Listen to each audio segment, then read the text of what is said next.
Hello and welcome back to the Deep Dive. We are so happy to have you here with us today. It's really great to be here. Today is a very special deep dive. We are doing something a little different. Right. Usually we are swimming through big news stories or complex technology, but today we are slowing things down. We want to create a space where we can really focus on learning the tools we use to communicate. Exactly. We are looking at the building blocks of the English language. We are Yeah. looking at our sources. We have a huge stack of English short stories, business guides, and vocabulary lists. Mm-hmm. And we're using them to help you master one of the absolute trickiest parts of English, Phrasal verbs. phrasal verbs.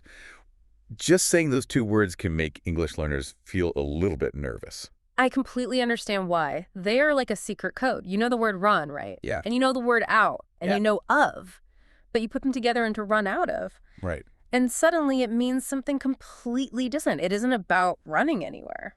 That is the trap. You cannot just translate the words one by one. No, you really can't. You have to learn the whole chunk together. So our mission today is simple. We are not going to overwhelm you with a list of 50 words. We're going to look at just 5. Just 5 high-frequency phrasal verbs. These are words that native speakers use every single day. Mm-hmm. We want to help you understand them, remember them, and actually use them. And that is the key part. Using them. We want you, the listener, to be involved. Don't just listen to our voices. We want you to practice with us. Yes, because language is like a muscle. If you don't use it, it doesn't get strong. Right. So for each word, we will explain what it means and give you some examples. Then I think we should ask our listeners to write their own sentences. I love that idea. If you are listening, get ready to type in the comments. Using a new word is the best way to keep it in your brain. So are you ready to open the books and look at our first word? I am ready. Let's look at the first one. It's a classic. Okay. The first phrasal verb is run out of. Run out of. Now, like we said, this doesn't mean running outside for exercise. If I told a beginner I ran out of milk, they might think I took the milk for a jog. Exactly. But it has nothing to do with speed. It is about quantity. To run out of something means to use it completely so that there is nothing left. To have 0 left. It is about depletion. Right. Imagine you have a box of cookies. Okay. You eat one, then another, then another. Eventually you reach into the box and it is empty. You have run out of cookies. That's a very sad situation. I hate running out of cookies. Me too. But notice the grammar there. You said running out of cookies. You need that little word of to connect it to the object. That is a great point. You can't just say, I ran out cookies. It has to be, I ran out of cookies. Let's look at some examples from our source material to see how this is used in real life. Perfect. Here is a sentence from a business report. We are sorry we couldn't get the supplies because they have run out of stock. That sounds like a shop situation. We have run out of stock. It means the shop has nothing left to sell. Here's another one, a bit more personal. I need to go to the store because we have run out of milk.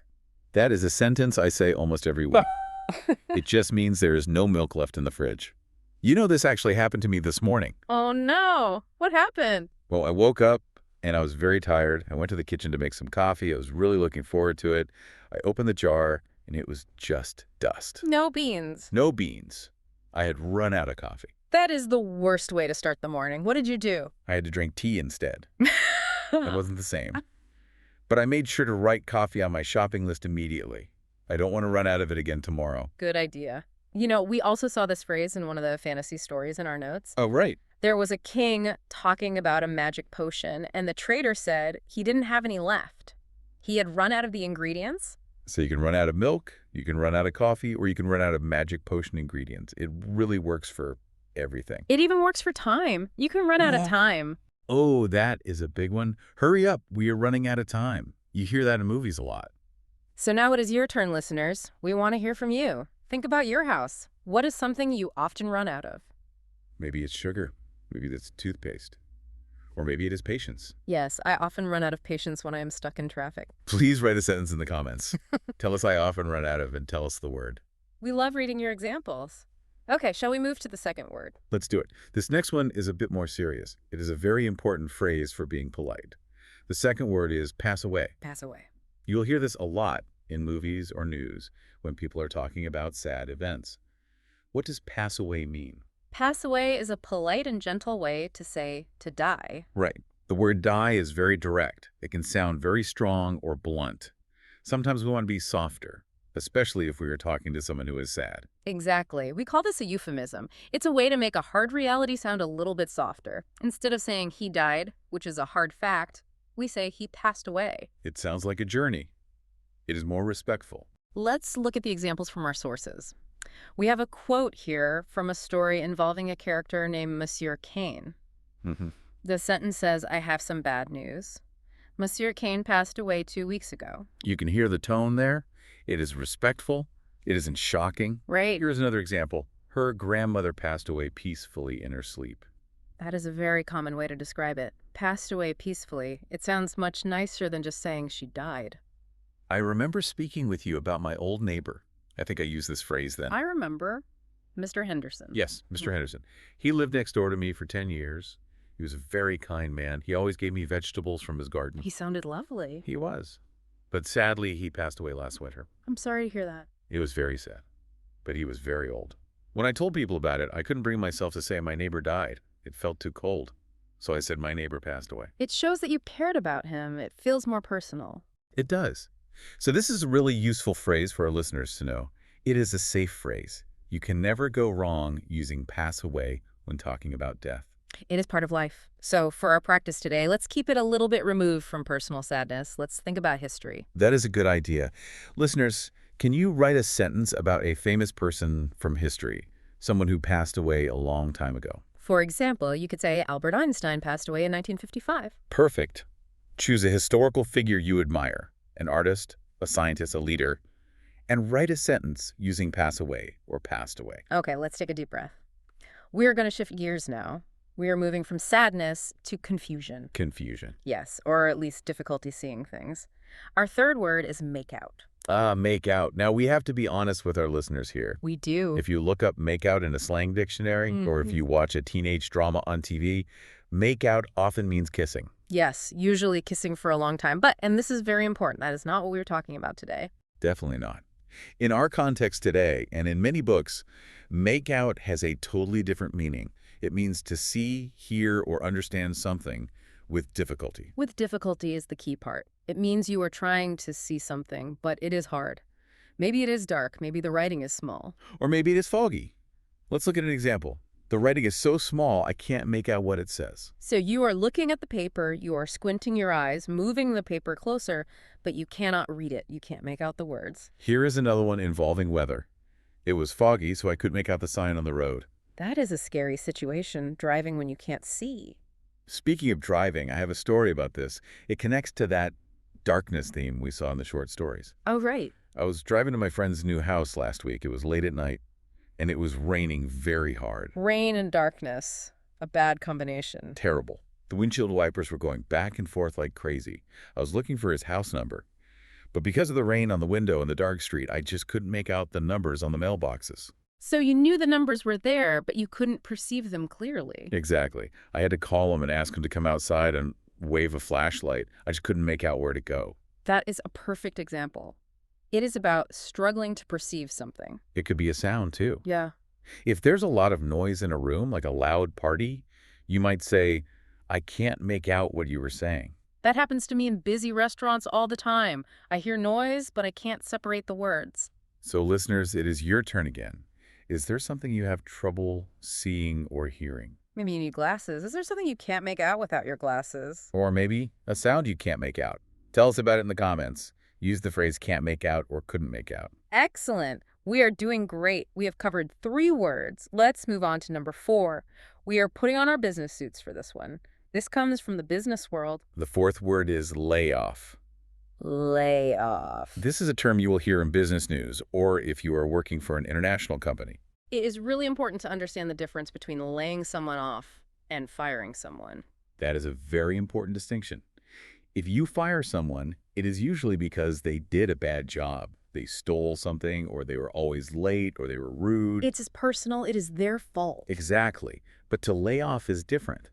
It means the company stops employing a worker because there is no work to do, or because the company has no money. So it is not the worker's fault. It is the company's situation. Let's look at the examples from our business source. The factory had to lay off 50 workers because orders were low. So nobody bought the products, so the factory didn't have the money to pay the workers, They had to lay off the staff. Here's another one. He was worried the company would lay off staff after the merger. A merger is when two companies join together. This is a very real topic for many people. It's scary. It is. I was actually reading a news story about a local tech company recently. You know the one downtown? Oh, really? My friend Sarah works there. Well, she worked there. Did you hear the news? No, what happened? She told me that the company lost a big client. They decided to lay off her entire marketing team. Oh, no, that is so stressful. And she is such a hard worker. She is, and that's the point. She wasn't fired. She didn't do anything wrong. The company just had to lay off the team to save money. I hope she finds something new soon. But yes, that is the correct way to use the word. It is a useful term to know, especially for business English. Definitely. So listeners, let's practice this business term. Can you write a sentence using layoff? Imagine you are reading the business news. What might a company do if the economy is bad? Write your sentence in the comments. The company had to lay off workers because, and tell us why. We really enjoy seeing how you use these new words. Okay, we have one last word for today. We have had coffee disasters, sadness, bad weather, and business trouble. Let's finish with something about life and growing. I like that. The fifth and final word is grow up. Grow up. This is a very common one. You probably know the verb grow, like a plant grows. You put water on a flower, and it grows. But grow up is specifically about people. It means to change from a child into an adult. It describes the process of maturing. And we usually use it to talk about the time or the place where you spent your childhood. Let's look at the source material. We have a biography here where the writer says, I was brought up in America, but I didn't grow up in a big city. And another simple example. Yeah. When you grow up, you can decide what job you want. Kids always talk about that. When I grow up, I want to be an astronaut. Or a deep dive host. Exactly. I am curious, though. Where did you grow up? I grew up in the suburbs, just outside a big city. It was nice. We had a yard to play in, and I rode my bike everywhere. It was very average. What about you? Well, looking at our short stories source, there was a mention of mountains. And that is actually true for me, too. I grew up in a small town near the mountains. That sounds beautiful. It was. It was very quiet. Very different from the city where we live now. I think I grew up with too much quiet, which is why I like the noisy city now. It is interesting how where we grow up affects who we are as adults. It really does. And that brings us to our final question for the listeners. This is a fun one. We want to know about you. Where did you grow up? Did you grow up in a big city, a quiet village, near the ocean? Tell us in the comments. I grew up in Ozaria, and tell us the place. It is a great way to introduce yourself to the community. Okay, we have covered 5 really important phrasal verbs today. We have. Let's do a quick speed round to make sure everyone remembers them. I will say the word, and you give me the short definition. Ready? I was born ready. Let's go. Number 1, run out of. To use something until there's nothing left, like running out of coffee. Number 2, pass away. A polite way to say to die, like he passed away peacefully. Number 3, make out. To see or hear something with difficulty, like trying to read a sign in the fog. Number 4, lay off. To lose a job because of business reasons, not because you did something wrong. And number 5, Grow up. to become an adult.